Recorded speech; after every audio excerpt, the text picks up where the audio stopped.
पालघर जिल्ह्यातील डहाणू जवळील अरबी समुद्रात तेलाचे साठे आढळून आल्याची माहिती आहे ती समोर आली आहे। गेले कित्येक वर्ष ह्याची शोध मोहीम होती ती सुरू होती आणि त्याला कुठेतरी आता यश आहे ते मिळताना दिसतंय। मी सध्या डहाणूच्या समुद्र किनाऱ्यावरतीच आहे।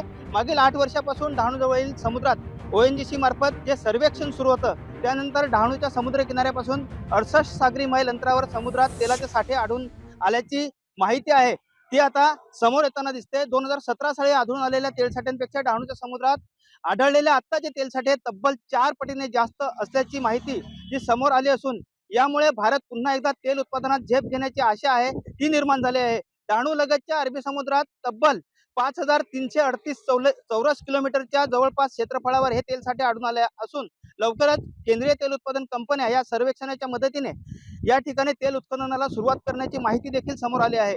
कोकणातील सिंधुदुर्ग आणि पालघर मधील डहाणू या ठिकाणी समुद्रात हे तेल साठे आढळून आल्याने भारताची तेल उत्पादन क्षमता देखील वाढणार असल्याची शक्यता आहे ती निर्माण झालेली आहे। एकूणच बघायला गेलं तर हे तेल उत्पादनाचे जे साठे आहेत ते आढळून आल्याने आता भारताला तेलाच्या दृष्टीने सुगीचे दिवस येण्याची सुद्धा शक्यता आहे।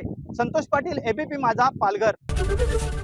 ABP माझा, उघडा डोळे बघा नीट।